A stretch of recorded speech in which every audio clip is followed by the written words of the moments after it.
이 세상을 살아갈 때 누구를 만나느냐 하는 건 참 중요합니다. 때로는 내가 선택해서 만날 수도 있고요, 나하고 내 의지하고 내 선택하고 전혀 상관없이 태어나니까 벌써 이미 다 결정되어 있는 경우도 있죠. 남자로 태어나고 싶어서 남자로 태어난 사람 있나요? 논산훈련소 가보니까요, 다 원망하더라고요. 남자로 태어나서 여기 왔다고. 그쪽을 보면서 소변도 안 보겠다 그래요. 그거 자기가 선택해서 남자로 태어난 거 아니잖아요. 여러분들, 그 부모 밑에서 내가 태어날 거라고 누가 여러분들 선택하셨나요? 그 부모를 여러분들이 선택했나요? 요즘에는 초등학교, 중학교, 고등학교까지도 막 돌리니까, 김천은 뭐 고등학교는 선택해야 되지만 이제 서울 같은 데는 고등학교까지 돌리잖아요. 뭐라 그래요? 뺑뺑이 돌린다거나요.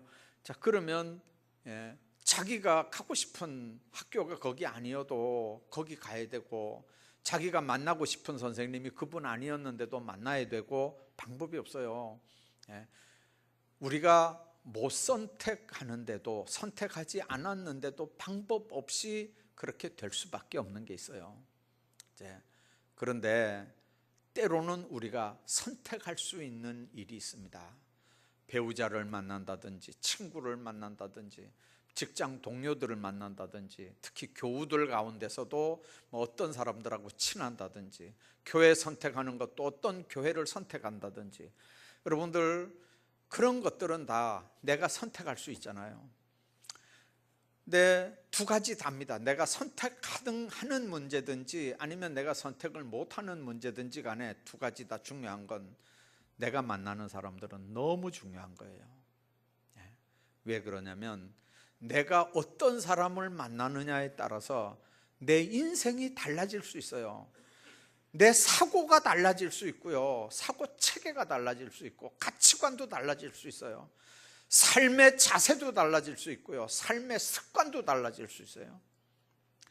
어떤 사람하고 결혼을 했더니요, 결혼한 그 일 때문에 생활 습관이 바뀌어진 사람이 있고요, 직업이 바뀌어진 사람이 있고요, 사람 만나서 그 사람과 관계 때문에, 영향력 때문에 다 바뀌어지는 경우가 있어요.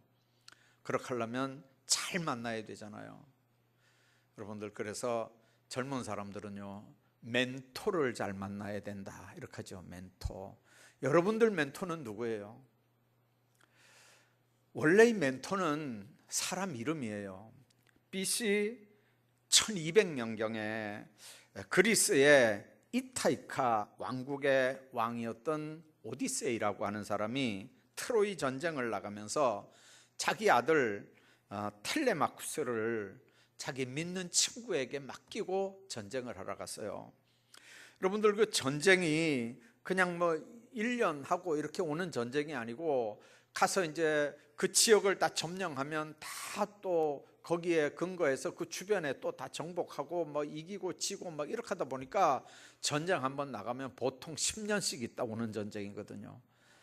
죽고 사는 문제, 뭐 가족 문제 이런 거는 뭐 신경도 못 쓰는 이제 그런 전쟁을 하는데, 그 아들을 맡겨놓고 전쟁터에 간 거예요. 그 아들 맡길 때 하는 얘기가 뭐냐면, 내가 못 올지도 모른다. 그러니까 네가 책임지고 내 아들을 네 아들처럼 좀 키워달라. 회초리도 때리고 책망도 하고 똑바로 가르치기도 하고, 그래서 정말 내 아들처럼 네가 좀 내 아들을 맡아달라. 그렇게 하고 맡깁니다.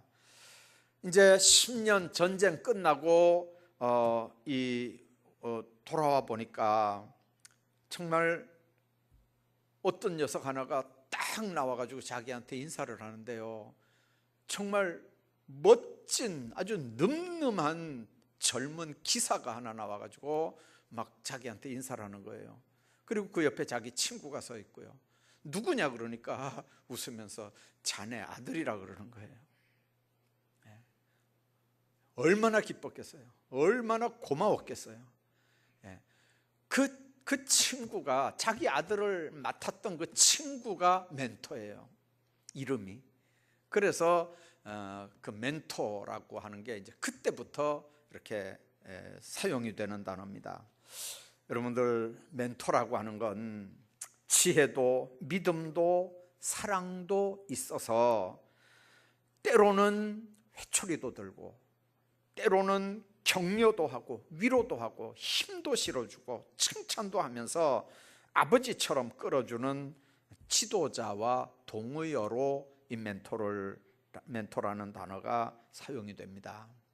사람이 성공하는데 가장 필요한 게 바로 이 멘토입니다. 여러분들 한번 생각해 보십시오. 여러분들의 멘토는 누구였나? 오늘까지 살아오면서 여러분들 인생에서 멘토가 누구였나? 아마 아주 분명하게 이분이 내 멘토였다라고 할 수 있다면 여러분들은 그래도 비교적 성공적인 인생을 살아왔을 거예요. 그런 멘토가 여러분들에게 있다면. 그런데 여러분들, 우리가 아는 대로 저도 마찬가지입니다만은 그런 멘토가 없는 사람이 더 많을 수도 있어요.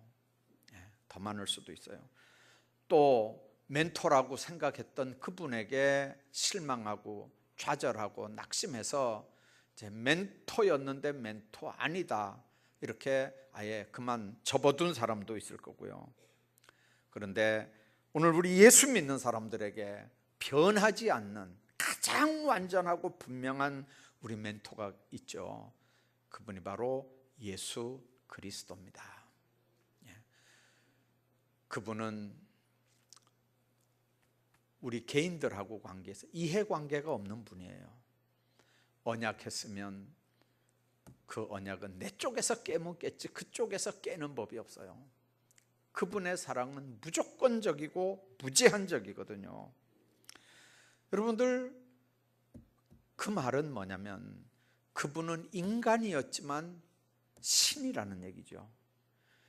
성경을, 사복음서를 보면 상당히 많은 부분들이 복음서 상관없이 네 복음서 모두 어떤 기사들은 예수님이 인간이라는 부분을 인성에 대해서 부각을 시키고 기록이 됐고요.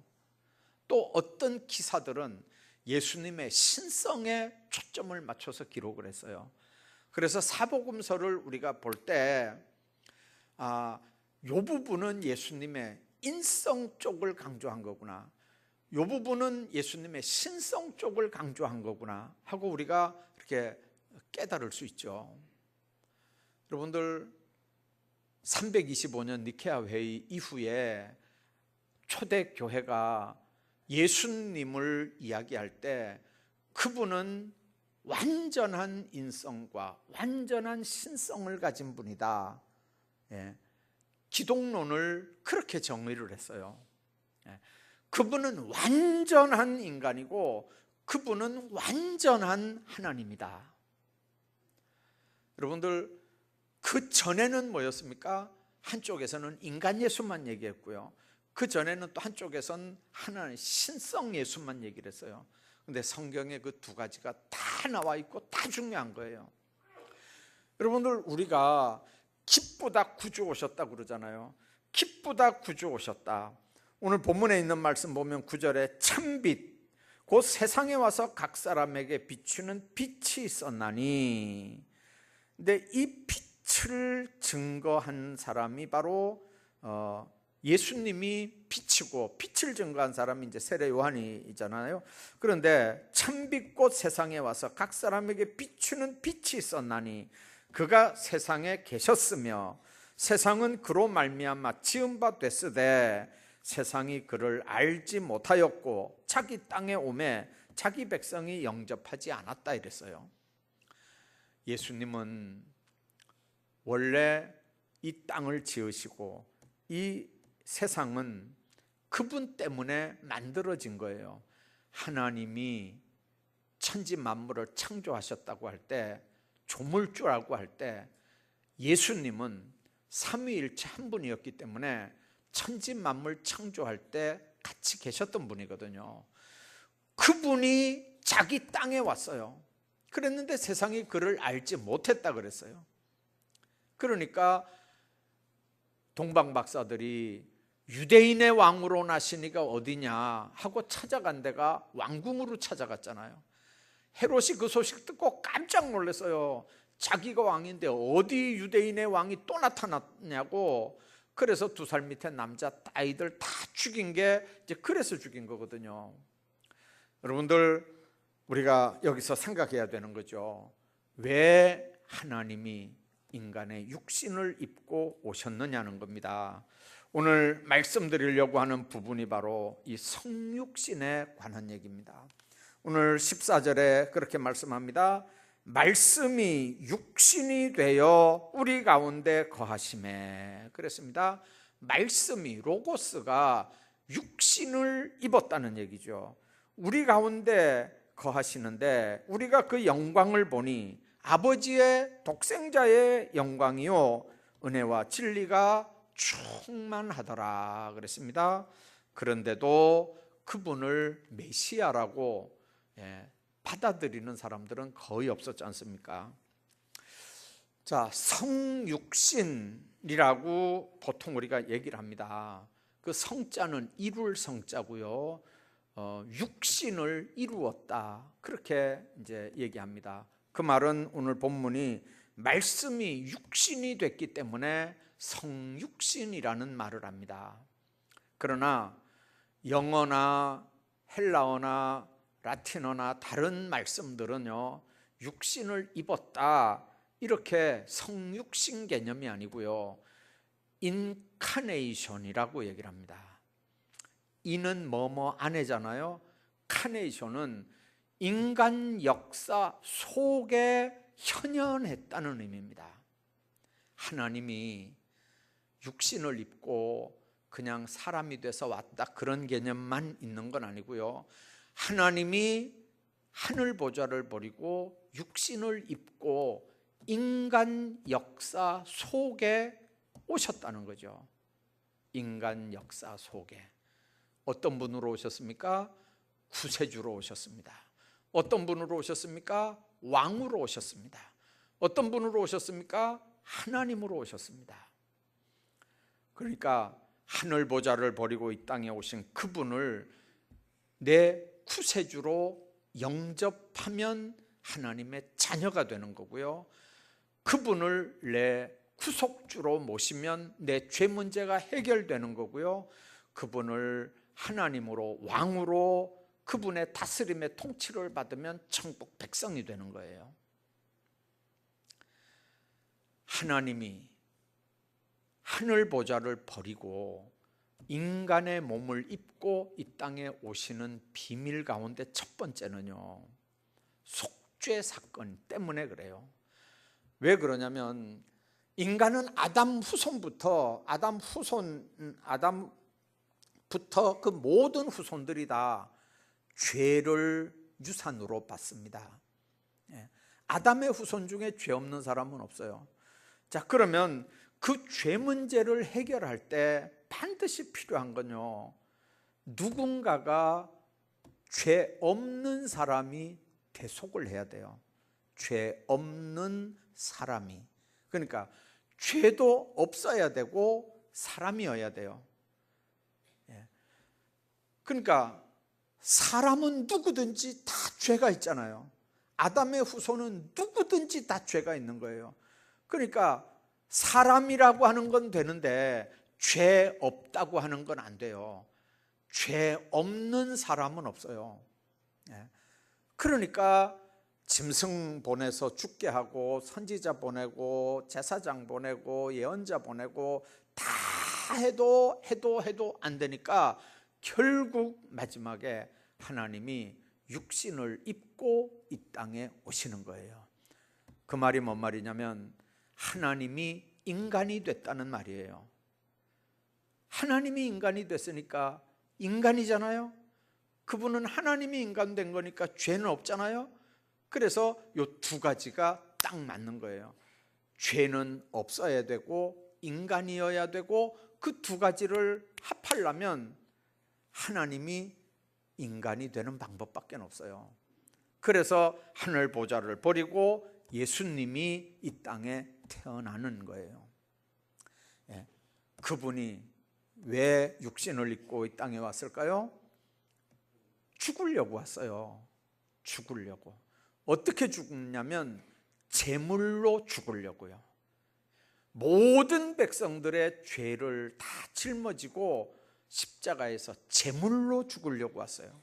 그래서 세례 요한이 예수님 오는 걸 보고 그랬잖아요. 보라, 세상 죄를 지고 가는 하나님의 어린 양이로다. 하나님의 어린 양. 예. 주님 안에서 이 비밀을 우리가 마음속에 기억하셔야 돼요. 예수님은 하늘 보좌를 버리고 육신을 입고 이 땅에 오실 때 죽으려고 왔어요. 아예 처음부터 죽으려고 왔어요. 어디서? 피 흘려서 죽으려고 왔어요. 그 피 흘려 죽어야 그 비밀을 믿는 모든 사람들이 다 구원받는 거거든요. 우리는 지금도요, 은혜 아니면 못 산다는 찬송 부를 때 그게 무슨 의미인지 사실은 잘 몰라요. 여러분들, 주님의 은혜 아니면 육신을 입고 살 수 있는 사람도 없지만 오늘 여기 있는 여러분들도 주님의 은혜 아니었으면 예수 믿을 사람들이 있었을까요? 생각 한번 해봐봐요. 내가 여기 지금 앉아 있는 건 이건 무조건 하나님의 은혜인 줄로 믿습니다. 주님의 은혜예요. 목사는 처음부터 예수 믿었을 것 같죠? 아니에요. 우리 아버지 형제가 9이었어요. 9. 그 중에 9 중에 한 5명은요 절에서 공부한 사람들이에요. 절에서 공부한 사람들. 옛날에는 절에서 공부 많이 했어요. 6.25가 뻥 터지니까요. 6.25가 뻥 터지니까 절에서 공부한 사람들은 합천 해인사나 뭐 이런 남쪽 절에서 다 공부를 했기 때문에 이런 데서 공부한 사람들은 거의가 다 아군, 이 국군에 갔어요.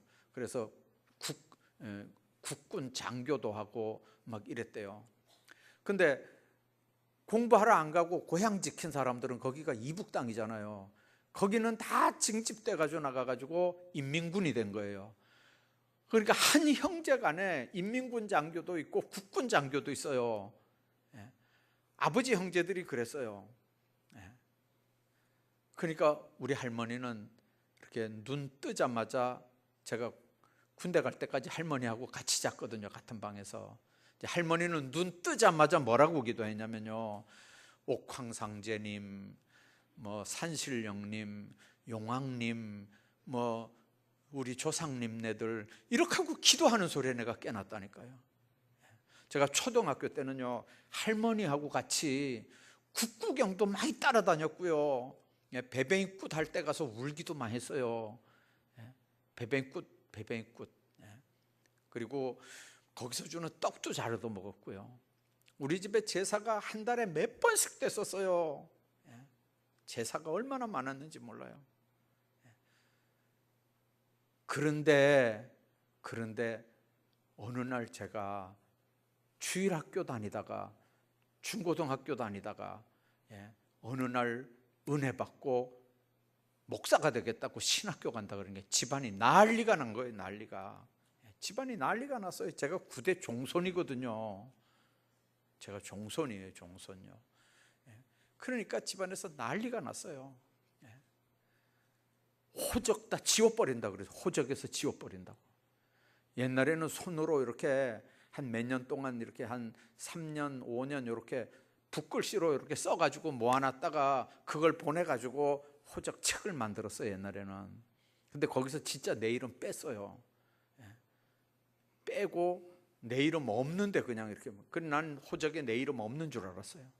근데 요즘에는요 컴퓨터가 잘 돼 있어가지고 험풍곽 하면 전국의 곽씨들이 다 떠요. 그러니까 그냥 순서대로 착착착착 해가지고 책 만들었는데 보니까 내 이름도 거기 있더라고요. 보니까.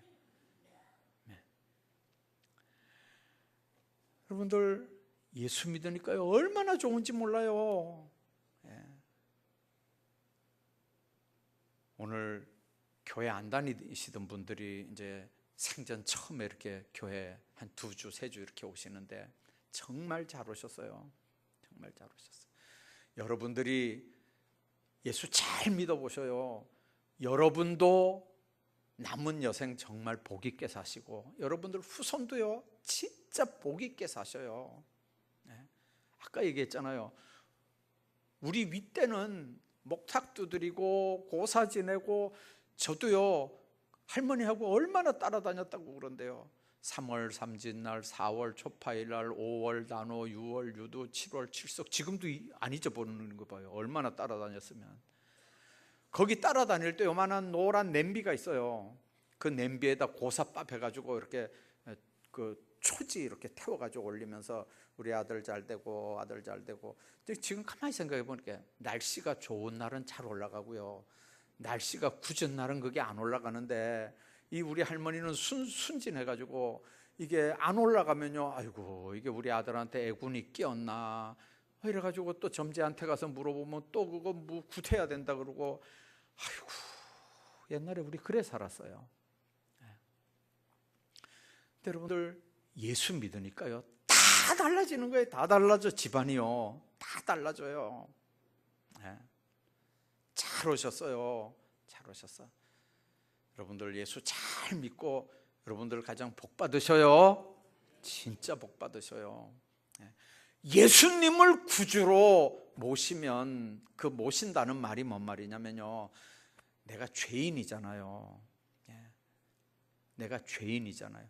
뭐 도둑질하고 살인하고 뭐 나쁜 짓 해서 죄인이 아니고, 죄인이 뭐가 죄인이냐면요, 자녀 아버지들 입장에서, 어머니들 입장에서 한번 생각해 봐봐요.